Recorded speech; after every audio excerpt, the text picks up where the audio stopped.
Hi everyone, Aaron here for Zollotech, and this is the PixelBook Go. I've been using it for the past week and a half or so, and I really enjoy the experience. You'll see it just unlocked it by me looking at the Pixel, and then it unlocked it on the display here.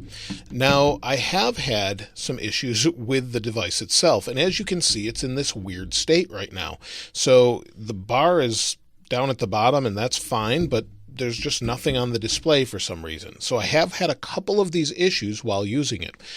For the most part, though, it's been a good experience. So let me go ahead and restart this and get this to where it's working properly. But I wanted to show you that because it's not behaving properly right now. So let me go ahead and turn it back on. Now I'm at the home screen and I wanted to show you that it locked up on me before and kind of did some weird things. And this is about the third time that's happened in the period of a couple weeks. So it's not a common occurrence, but it does happen from time to time. And so I wanted to show you that. The good thing is that Google is quick to fix these sort of things with updates that are pretty seamless, and occasionally you'll have to reboot. It's not a big deal. But the first thing I want to talk about is what's great about the PixelBook Go, and then we'll talk about what's bad about the PixelBook Go. So the first thing is the design, and it looks pretty simple. It's a straightforward laptop here. It's magnesium, it has a nice cold touch to it, and it's a simple black color. You also can get it in not pink, but it's just a simple design overall.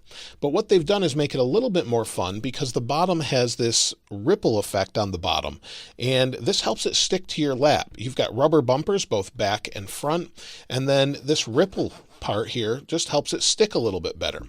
And then on the side, you have your USB-C for charging or drives and things like that. You've got a status indicator, and then also a headphone jack. On the other side, or the right side, you just have another charger with a little status indicator. So you can charge it on either side, which is really nice. So overall, the design is simple, but it's what you want for a Chromebook or any laptop really, and it's super thin and portable. So I really like the design of it overall. As simple as it is, it's very functional. And that leads me on to the inside design, which is great. It's very much like you would expect. A great trackpad that's glass, has a nice clicky feel to it. We'll come back to this in a moment. And then you have probably the best keyboard on any PixelBook I've used or any Pixel I've used. This reminds me very much of maybe a Surface Book or Surface laptop or the new MacBook Pro. So you have about the same key throw. It's got a very tactile feel and it works really well. Let me go ahead and unlock it. And I love that you can use your phone to unlock it. So it's unlocked already and I'm good to go.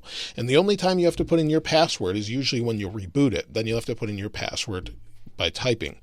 Now you have some keys at the top. You have your volume controls and screen brightness, which they all work like you'd expect. You've got a way to switch between different apps and just a couple other keys back, and then a Google Assistant key. Now this display is okay. It's a 1080p display. There is an option for a 4K display, but the display looks really good in general. For a 1080p display, it looks great. You can also play 4K YouTube videos on it. So if I go to one of my videos here, maybe the unboxing of this, you'll see here's the unboxing. And then as far as the options go, we have 4K. So we can switch to that, and it's a touch screen. So the display overall will display 4K, although you won't be able to see it, so it's kind of a waste of bandwidth. 1080p is the max that you could see, so you can stick to that and save some bandwidth if you have limits and things like that. Now, as far as the speakers are concerned, if I go back to this, they do go nice and loud. They don't sound amazing, but let me have you hear them as best you can through my microphone. A little warranty card. Set those aside. We've got a USB-C to USB-C plug, and then we've got a PixelBook charging block. Let me open this up here.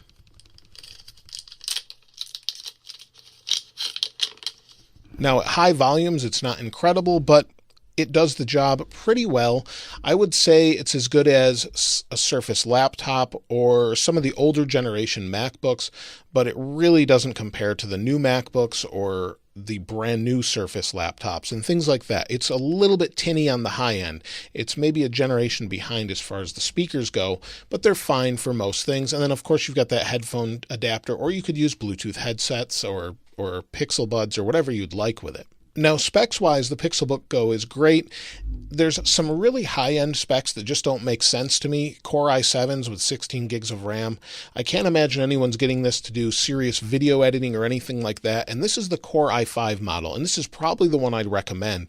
But it runs plenty fast. If I open Chrome, open YouTube, open the Play Store, we can open a document, whatever you want to do, it's pretty quick at doing that. And you'll see we have those tabs open here, and there's not really any slowdowns I've seen. I like that we can just scroll through using our finger from time to time. We've got that nice touch screen, and it keeps up well when you're doing whatever you're doing. You want to use Pocket Casts, you can do it, and I have that installed. But if you want to listen to podcasts on here, it's the full Android experience, but also you've got a full desktop browser along with it.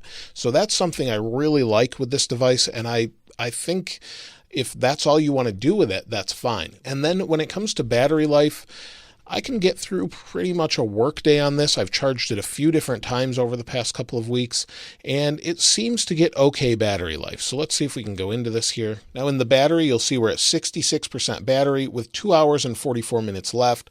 Now, some people are saying 12 to 13 hours of battery life. I would say 10 is normal if you're doing average tasks, watching YouTube or things like that, maybe a little bit less. I honestly have had good enough battery where I haven't paid too much attention to it because it just seems to work and get out of the way. And then when I'm done using it, I plug it in and I don't think about it. So it works really well that way. And it's great to use for managing your email or managing a YouTube account or writing documents on. If you're a Chrome heavy workplace, this is great for you. If you're very heavy into Microsoft Word and things, those are options, but I don't know that you'd really want to use this for that. There are other options from Microsoft for that. So Word, for example, is on here, and you'll see how fast this is. It's very fast and fluid.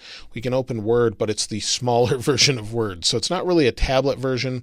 It'd be better to use it through a browser. And that's some of the compromises you have with a PixelBook or a Chromebook, because this is basically an Android phone on a larger scale. So you've got a bigger display with all the Android features you want with a much more powerful processor, desktop processor. So you've got that Core i5 in here, 8 gigs of RAM, and a bigger battery. So it's a great experience as far as Android is concerned, and super portable and light. But anything else beside that, if you want to do serious work with it other than documents, which that is serious work if you're writing documents, but video editing, photo editing, you can do the light version of that you get on the Android phone experience. So you can do that on your Pixel, transfer it over to your PixelBook Go, then come back to your phone, and that's what it's really meant for. It's a companion to that, and I think it works well for all of those things. The only negative I really have about this device is maybe the price. For what you're getting, it's actually not unreasonable, around $600 to $700 depending on when you buy it with this particular configuration. That's a very fair price, I think, for the capability of it, but some people may find it on the high side when it comes to laptops or PixelBooks. So this is more of a premium PixelBook, but not quite as premium as the previous PixelBook with the different material colors and things like that. But this is just as capable as those. So you just don't have some of the features where it flips around the whole screen 180 degrees. This one is a little bit different. So I really like this device. I'll continue to use it to manage things like my YouTube account, and you'll see how seamless the lock-in or the unlock process is. Pick up your phone, it scans your face, unlocks your laptop, and you're ready to just use it. And that's probably my favorite thing about it. So let me know your thoughts about it in the comments below, and I'll link this wallpaper in the description as I always do. And if you have any other questions or comments or things you want to know about it, I'd love to answer those as well. If you haven't subscribed already, please subscribe. And if you enjoyed the video, please give it a like. As always, thanks for watching. This is Aaron. I'll see you next time.